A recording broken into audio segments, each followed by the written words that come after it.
হয়। রমাদান চলে গেল, এখন এ উম্মতে মুহাম্মদীর করণীয় কি, বর্জনীয় কি? রমাদান মাসে দেখা গেছে সারাদিন সালাত আদায় না করলেও তারাবির সালাতে মসজিদে জায়গা হয় না। আর রমাদান চলে গেল, রমাদান চলে যাওয়ার পরে এশার সালাতে আর লোক পাওয়া যায় না, মুসল্লি পাওয়া যায় না। এ কেমন ইসলাম মানে মানুষ? এ কোন ইসলাম মানে মানুষ? এ কোন দিন মানে মানুষ? রমাদান মাসে সে ইবাদত করে, বাকি 11 মাসে ইবাদত করে না। রমাদান মাসে তার ইমান বেড়ে যায়, বাকি 11 মাস তার ইমান কমে যায়।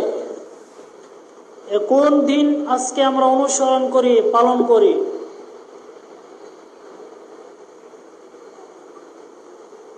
একজন মানুষ যখন মুসলিম হয়, মুসলিম হওয়ার পরে তাকে ইসলাম বহির্ভূত সমস্ত কাজই বর্জন করতে হয়। মুসলিম হওয়ার পরে ইসলাম যে আদেশগুলো করে সেই প্রত্যেক আদেশই তাকে অনুসরণ করতে হয়। ইসলাম যা নিষেধ করে তা বর্জন করতে হয়। আর এই আদেশ নিষেধ আল্লাহর নিকট যে 12 মাস রয়েছে, পুরো 12 মাসের মধ্যেই থাকতে হবে। এমনটি নয় যে রমজান মুবারক মাসে আমল ইবাদত করি, বাকি 11 মাস করব না। এই আমল, এই দিন আল্লাহর দিন নয়, এই আমল আল্লাহ রাসূলের আমল নয়। তবে আল্লাহর নবী সাল্লাল্লাহু আলাইহি সাল্লাম রমাদান মুবারক মাস আসলে তিনি বেশি বেশি আমল ইবাদত করতেন, ঠিক, বেশি বেশি দান সদকা করতেন, ঠিক, কিন্তু তাই বলে এমন নয় যে রমজান মাস চলে যাওয়ার পরে তিনি আমল ইবাদত ছেড়ে দিতেন, দান সদকা ছেড়ে দিতেন। এই উম্মতে মুহাম্মদীর এক শ্রেণীর মানুষ রয়েছে যারা ধনী শ্রেণীর মানুষ। রমাদান মুবারক মাস আসলেই তার মনে হয় যাকাতের কথা, যাকাত দিতে হয়, এ কথা রমজান মাস আসলে মনে হয়, বাকি 11 মাস তার মনে হয় না। অথচ যাকাতের সাথে রমাদান মুবারক মাসের কোনো সম্পর্ক নাই। যাকাত নামক যে ইবাদত আল্লাহ ফরজ করেছেন, সেই ইবাদত কোন মাসের সাথে সম্পর্কিত নয়। সেই ইবাদত কোন মাসের সাথে সম্পর্কিত নয়।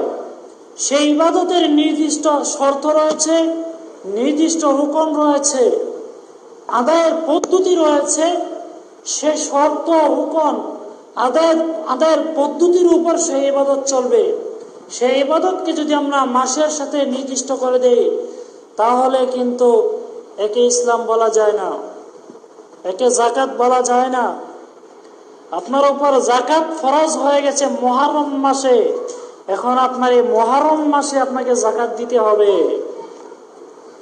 যাকাত যদি ফরজ হয় সফর মাসে, সফর মাসে যাকাত আদায় করতেই হবে। যাকাত যদি ফরজ হয় রজব মাসে, রজব মাসেই আদায় করতে হবে। একদিন অতিক্রম করলে আপনার সম্পদ হারামের মধ্যে থাকবে। যতক্ষণ পর্যন্ত যাকাত আদায় করছেন না, ততক্ষণ পর্যন্ত আপনার পুরো সম্পদ অপবিত্র অবস্থায় থাকবে, হারাম অবস্থায় থাকবে। যখন আপনি আপনার নির্ধারিত সম্পদ যাকাত আদায় করবেন, নির্ধারিত সম্পদ থেকে, নির্ধারিত মাল থেকে যাকাত আদায় করবেন, তখন আপনার বাকি মালগুলা পবিত্র হয়ে গেল, হালাল হয়ে গেল। তাই এক শ্রেণীর ধনী মানুষ রয়েছে যারা মনে করে রমজান মাস আসলেই যাকাত দিতে হয়। আবার কেমনি যাকাত দেয়? যাকাতের বিষয়বস্তু দিয়ে যাকাত দেয় না। যেই বস্তুর উপর যাকাত হয়েছে এই বস্তু না দিয়ে টাকা দিয়ে দেয়। আপনার সম্পদের উপর যাকাত, আপনার পশু প্রাণীর উপর যাকাত হয়েছে, আপনাকে যে বস্তুর উপর যাকাত হয়েছে সেই বস্তু দ্বারাই আপনাকে যাকাত দিতে হবে। যাকাত এর প্রকৃত মালিক হচ্ছে গরিব। যাকাত এর আসল মালিক হচ্ছে গরিব। যদি আপনার কাছে টাকা থাকে, কিন্তু আপনি কিন্তু মালিক নন। যাকাতের মালিক ওই ধনী ব্যক্তি কোনো দিনই নয়। ওই যাকাতের আসল মালিক হচ্ছে গরিব, অধিকারী হচ্ছে গরিব, মিসকিন, ফকির। এই নির্ধারিত ব্যক্তিরাই হচ্ছে তার অধিকারী। সেই নির্ধারিত ব্যক্তিরাই ওই টাকা দিয়ে, ওই সম্পদ দিয়ে, পশু দিয়ে, ওই প্রাণী দিয়ে তারা যা ইচ্ছে তাই করতে পারে। আপনি অন্যের টাকা দিয়ে কিছু করার অধিকার নেই।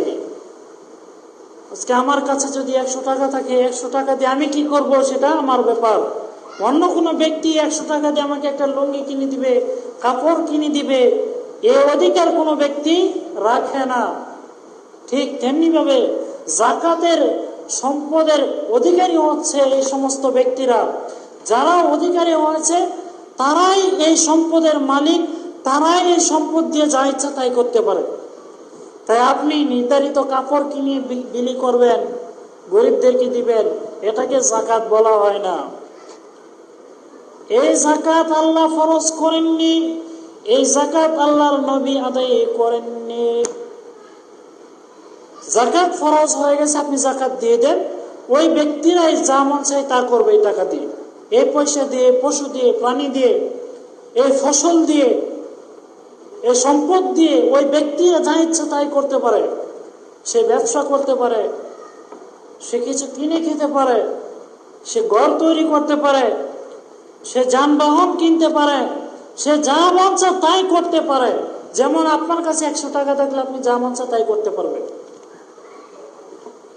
তাই রমাদান মাস, এই মাসের সাথে যাকাতের কোনো সম্পর্ক নাই। অনেক আলেম রয়েছে রমজান মাসে যাকাতের ওয়াজ করে, রমাদান মাস আসলে যাকাতের ওয়াজ করে, পুরো রমজান মাসে যাকাতের ওয়াজ চালায়। আরে রমজান মাসের সাথে যাকাতের কি সম্পর্ক? রমাদান মাসের সাথে যাকাতের কোনো সম্পর্ক নাই। যাকাত নামক ইবাদতের কোনো সম্পর্ক নাই। কোনো ব্যক্তির যদি রমাদান মাসে যাকাত ফরজ হয় তাহলে সে রমজান মাসে আদায় করবে। কোনো ব্যক্তির যদি এই মাসে ফরজ হয় নাই তাহলে কেন সে আদায় করবে এই মাসে? তো এক শ্রেণীর ধনী মানুষের অবস্থা এমন, আবার আরেক শ্রেণীর আলেম সমাজের ওয়াজ মাহফিল শুনলে মনে হয় যেন রমজান মাসে যাকাত দিতে হয়, বাকি মাসে যাকাত দিতে হয় না। তাই বলছিলাম রমাদান মাস চলে গেল, আমাদের করণীয় বর্জনীয় কি? রমাদান মাসে আমরা অনেক আমল ইবাদত করেছি, বন্দেগী করেছি, আল্লাহর দাসত্ব করেছি। এখন সেই ঈমান, সেই শক্তি দিয়ে আমাদের বাকি 11টি মাস চলতে হবে। সে আমলগুলোকে জারি রাখতে হবে, সেই ইবাদতগুলোকে জারি রাখতে হবে এই বাকি 11 মাস। এটি হচ্ছে নবীর শিক্ষা, ইসলামের শিক্ষা। এর নাম হচ্ছে দিন, এর নাম হচ্ছে আল্লাহর দিন, এর নাম হচ্ছে ইসলাম। তাই এই ইসলাম আপনাকে মানতে হবে, যে ইসলাম আল্লাহ পাঠাননি, যে ইসলাম আল্লাহ নবী রেখে যাননি। এই ইসলাম যদি কোনো মানুষ মানে, তার এই ইসলাম দিয়ে কবরের সে প্রশ্নের উত্তর দেওয়া সম্ভব নয়। তার এই ইসলাম দিয়ে সে রোজ কিয়ামতের দিনে মুক্তি পাওয়া সম্ভব নয়। তার এই ইসলাম দিয়ে জাহান্নাম থেকে মুক্তি পাওয়া সম্ভব নয়। তার এই ইসলাম দিয়ে জান্নাতে যাওয়াও সম্ভব নয়। তাই আল্লাহ যা বলেছেন, রসুল যা করেছেন তাই করতে হবে, তাই আমল করতে হবে। এটার নামই হচ্ছে ইসলাম, এরই নাম হচ্ছে দ্বীন। এর বাহিরে যা রয়েছে সবগুলো হচ্ছে বিদআত, সবগুলোই পরিত্যাজ্য, বর্জনীয়। তাই আমাদের আমল ইবাদত দেখলে মনে হয় যেন রমজান মাসে ইবাদত করতে হয়, বাকি 11 মাসে ইবাদত করতে হয় না। এ কেমন দিন আজকে আমরা অনুসরণ করি, মানি কি সহিহ আকীদার অনুসারী, কি মাযহাবী অনুসারী, কি পীরের অনুসারী, যে তরিকারই লোকই হোক না কেন, মনে হয় যেন রমজান মাসে ইবাদত করতে হয়, বাকি মাসে ইবাদত করতে হয় না। এজন্য দেখা যায় রমাদান মাসে মসজিদগুলো ভরে যায় জুমার দিনে, বাকি 11 মাসে জুমার দিনে মসজিদ ভরে না। বাকি 11 মাস মসজিদ ভরে না, জুমার দিনই তো ভরে না, তাহলে ওয়াক্তের নামাজে কেমন হয়? সারাদিন সালাত আদায় করে না, তারাবির সময় মসজিদ ভরে যায়। সিয়াম পালন করুক আর না করুক, তারাবির সময় উপস্থিত। কেমন দিন আজকে আমরা অনুসরণ করি, কোন তরিকা আমরা মানি, কোন আমল আমরা করি। এই তরিকা, এই দিন, এই আমল দিয়ে কখনোই নাজাত পাওয়া সম্ভব নয়। নাজাত পেতে হলে শুধুমাত্রই আল্লাহ যা বলেছেন তার উপর আমল করতে হবে, রাসূল যা করেছেন সে তার উপর আপনার চলতে হবে। মুসলমানদের অবস্থা দেখলে মনে হয় না যে এরা মুসলমান। মুসলমানদের অবস্থা, আমল, ইবাদত দেখলে মনে হয় না এরা মুসলিম। এরা মনে হয় সেই ইহুদি খ্রিস্টানদের অনুসারী। বাস্তব আমল, বাহ্যিক আমল দেখলে মনে হয় না, কোন মানুষ একথা মনে করতেই পারবে না যারা মুসলিম, এরা আল্লাহ রাসূলের অনুসারী, কখনোই বোঝাও যায় না। তার রাস্তায় বের হলে, হাটে বাজারে গেলে অসংখ্য মানুষের সাথে সাক্ষাৎ হয়, বোঝা যায় না কে মুসলিম কে অমুসলিম, কে হিন্দু কে খ্রিস্টান, বোঝারও কোনো উপায় নাই। সবাই দেখতে একরকম দেখা যায়, মহিলাদের মতো সবাই দেখতে একরকম দেখা যায়, তাহলে বুঝবো কি করে কে মুসলিম কে অমুসলিম? আরে মুসলিম, এই ইসলাম দিয়ে নাজাত পাওয়া কখনোই সম্ভব নয়। এই দিন দিয়ে, এই দিন পালন করে নাজাত পাওয়া কখনোই সম্ভব নয়। কি সহিহ আকীদার অনুসারী, কি মাযহাবের অনুসারী? আজকে দেশের মাটিতে সহিহ আকীদা বলতে যারা সহিহ আকীদার অনুসরণ করে, যারা দীর্ঘদিন যাবৎ এই আমলের উপর রয়েছে, তাদের অবস্থা তেমন, তাদের অবস্থা একই। আমল করে, যাচাই বাছাই করে না, ইবাদত করে কোনো দলিলের দ্বার ধারে না। আল্লাহ রাসূলের আমল কিনা, আল্লাহর নবী আমল করেছেন কিনা, আল্লাহ এই কথা বলেছেন কিনা, নবী আমল করেছেন কিনা, এ ধার আজকে কেউ ধরে না। কোন মানুষের খোঁজ নেই, খবর নেই। কি এক আজব মুসলিম, হে আজব মুসলিম, তোমার এই ইসলাম দিয়ে জান্নাত পাওয়া সম্ভব নয়, তোমার এই দিন দিয়ে জান্নাত পাওয়া সম্ভব নয়। সেই দিন দিয়ে জান্নাতে যাওয়া যাবে আল্লাহ যা বলেছেন, রাসূল যা করেছেন, এর উপর জানা থাকবে, একমাত্র তারাই জান্নাতে যাবে। মুসলমানদের যে করুণ অবস্থা আজকে আমরা দেখতে পাই, যে কঠিন অবস্থা, আমলের, ইবাদত, আকীদা আমলের যে কি কঠিন করুণ অবস্থা। বিদআত সমাজে আজকে ভরপুর, বিদআতি আমলে ভরপুর, নতুন নতুন আমলে ভরপুর। যে আমলগুলো তারা শত শত বছর করে যাচ্ছে, এই আমলগুলো আল্লাহ করেন নাই, রাসূলও করেন নাই। যখন রাসূলের হাদিস বলা হয়, আল্লাহর আয়াত তেলাওয়াত করা হয়, রাসূলের হাদিস পাঠ করা হয়, তখন তারাই উল্টো বলে যে কোন নতুন কথা শোনালে। অথচ তারাই কিন্তু নতুন আমল করে, যদি আমলটা কি শত শত বছর ধরে করতেছে, কিন্তু এই আমল তো তারা নতুন করতেছে। আল্লাহ নবী তো আমল করেন নাই। যখন আল্লাহ নবীর কথা বলা হয়, তখন উল্টো তারাই বলে যে এই নতুন কথা কেন শোনালে আমাদের, এটা তো নতুন, এই কথা তার শুনি নাই, এই আমল তো আর দেখি নাই, এই হাদিস তো আর শুনি নাই। মনে হয় যেন এটা নতুন হাদিস, যেন অনেকেই বলে যে নতুন হাদিস, নতুন হাদিস, নতুন হাদিস নাকি এরা বলে নতুন হাদিস। হাদিস তো সেই 1400 বছর পূর্বেই লেখা হয়েছে, আল্লাহ নবী সাল্লাল্লাহু আলাইহি ওয়াসাল্লাম আমাদেরকে শিখিয়ে গেছেন। 1400 বছর পূর্বেই হাদিস চলে আসতেছে, সেই নবীর যুগ থেকে। তাহলে যেই হাদিসগুলো নবী সাল্লাল্লাহু আলাইহি ওয়াসাল্লাম বলেছেন, এই হাদিসগুলো নতুন হয় আবার কি করে?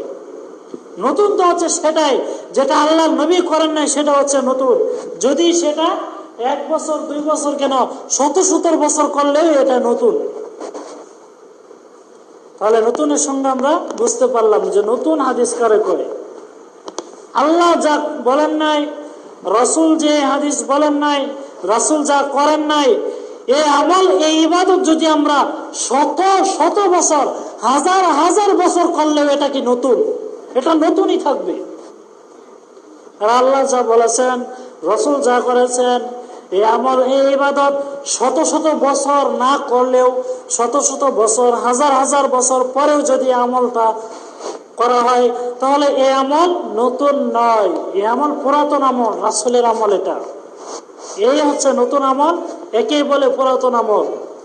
আজকে বাঙালি মানুষ, মুসলিম জাতি নতুন আমল কারে কয় আর পুরাতন আমল কারে কয় এটা সে বোঝে না। হাদিস বললেই কয়টা নতুন হাদিস, নতুন হাদিস করতে আনলাম।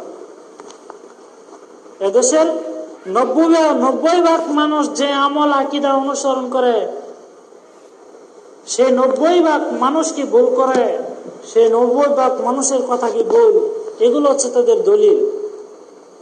তাই বোঝাতে চাচ্ছিলাম, রমাদান মাস চলে গেল, এখন আমাদের ইবাদতও চলে গেছে। রমাদান মাস চলে গেল, আমাদের আমল যেন চলে গেল। কোন ইসলাম, কোন দিন আমরা অনুসরণ করি? কোরআনে আল্লাহ তাআলা বলেন, আফাতুমিনুনা বিবাদিল কিতাবি ওয়া তাকফুরুনা বিবাদ। তোমরা কি কিতাবের কিছু অংশ মানো আর কিছু অংশকে অস্বীকার করো? মনে হয় এমন, রমজান মাস আসলে আমরা মানি, আর রমজান মাস আসলে আমরা সব থেকে বর্জন করি। এই কেমন ইবাদত? এই ইবাদত দিয়ে জান্নাত পাওয়া যাবে না। এই ইবাদত দিয়ে খবরের প্রশ্নের উত্তর দেওয়া যাবে না। এই ইবাদত দিয়ে জাহান্নাম থেকে মুক্তি পাওয়া সম্ভব নয়। তাই জান্নাত পেতে হলে, জাহান্নাম থেকে মুক্তি পেতে হলে সারা বছর ইবাদত আপনার করেই যেতে হবে, সারা বছর দান সদকা আপনার করেই যেতে হবে। সব সময় আপনার ইবাদত চলতেই থাকবে। হয়তো বা কিছুটা কম বেশি হতে পারে, কিছুটা কম আর বেশি হতে পারে ইবাদতের ক্ষেত্রে। তাই বলে এমন নয় যে ইবাদত একবারে ছেড়েই দিলাম। রমজান মাস আসলে মসজিদগুলো ভরে যায়, আর এখন মসজিদগুলো খালি পড়ে থাকে। তার মানে কি বোঝা গেল? মানুষ রমজান মাস চলে যাওয়ার সাথে সাথে ইবাদত ছেড়ে দিয়েছে। তাই আমাদেরকে, আমরা যেভাবে রমাদান মাসে ইবাদত করেছি, আমল করেছি, সেরকম অনেক আমল, সে বেশি বেশি আমল বাকি 11 মাসেও চালিয়ে যেতে হবে। এরই নাম হচ্ছে দিন, এরই নাম হচ্ছে ইসলাম।